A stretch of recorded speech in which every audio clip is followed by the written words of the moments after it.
Alors dans cette vidéo, on va travailler un peu les limites assez types que vous pouvez rencontrer dans un concours. Alors, la première limite, c'est la suivante. Donc la limite quand x tend vers 2 de x carré moins 4 sur x carré moins 3x plus 2. Donc j'ai la première chose à faire, on remplace x par 2 pour voir ce qui se passe. Donc au numérateur, ça fait 2 au carré moins 4, donc ça fait 0. Et au dénominateur, ça fait 2 au carré, donc 4 moins 6 plus 2, ça fait également 0. Donc on est en présence d'une forme indéterminée du type 0 sur 0. Alors, classiquement, quand on a une forme indéterminée du type 0 sur 0, quand x tend vers une certaine valeur, ce qu'on va devoir faire, on sait que 2 est racine du numérateur et du dénominateur. Ça veut dire que le numérateur et le dénominateur va se factoriser par x moins la racine. Donc, pour x carré moins 4, c'est x moins 2 à l'aide de l'identité remarquable, donc c'est a carré moins b au carré, donc c'est a moins b facteur de a plus b. Donc ça c'est assez facile à factoriser. D'accord ? Pour la deuxième, alors on pourrait faire delta ce que vous avez vu en première, mais on va essayer de le faire plus rapidement. Alors, on le fait de la façon suivante, donc on sait qu'on peut le factoriser par x moins 2. Et ensuite, je sais que je vais devoir faire un produit, et pour avoir le x au carré, ça va être x multiplié par quoi? Multiplié par x. Comme ça, j'obtiens x au carré qui est ici.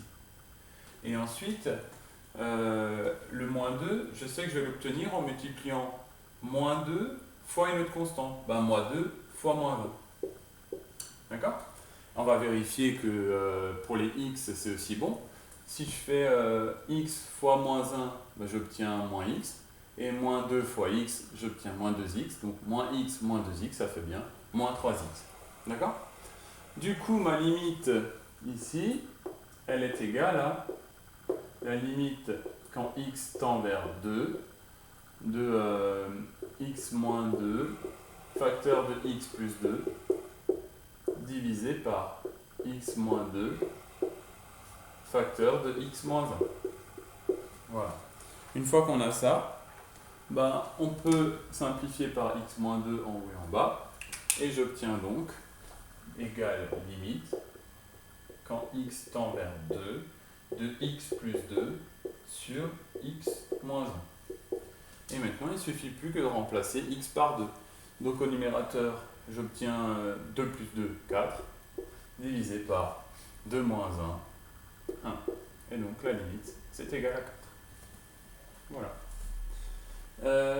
On passe à la deuxième limite. Donc limite quand x tend vers plus l'infini de racine de x plus 3 moins racine de x.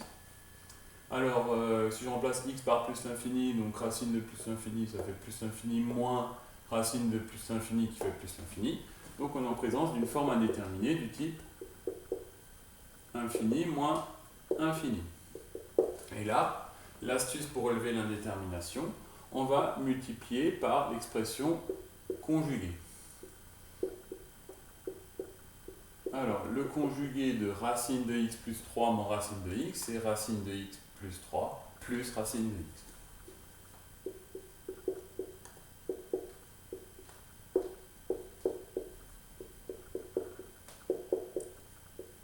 Donc on multiplie, puis on divise pour conserver évidemment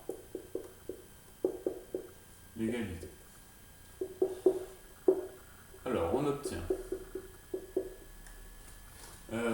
Ici, je peux appliquer l'identité remarquable, donc ça fait, comme c'est de la forme a moins b facteur de a plus b, donc ça devient a au carré moins b au carré divisé par racine de x plus 3 plus racine de x.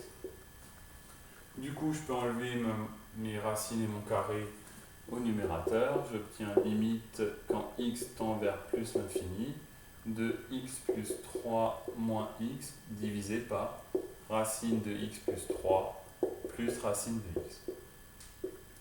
Je peux barrer les x.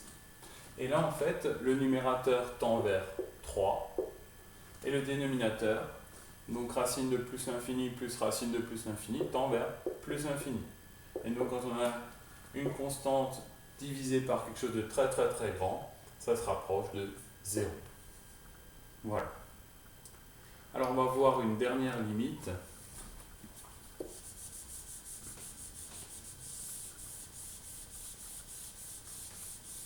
Qui est la suivante. Limite quand x tend vers plus l'infini de ln de 2x moins ln de x. Alors, ce genre de limite, c'est évidemment aussi une forme indéterminée. Ln de plus l'infini, ça fait plus l'infini, moins ln de plus l'infini, donc infini moins infini, donc c'est bien une fi du type infini moins infini. Alors l'astuce ici, c'est en fait d'utiliser que ln de 2x, c'est ln de a plus ln de b. Donc, je rappelle la propriété, donc ln de ab c'est égal à ln de a plus ln de b, quel que soit a et b strictement positifs. Donc vous avez, si on applique ça à ln de 2x, ça fait donc ln de 2 plus ln de x moins encore ln de x. Et du coup, je peux simplifier les ln de x. Et donc, j'ai limite d'une constante, donc limite de ln de 2, qui est égale à ln de 2. Voilà.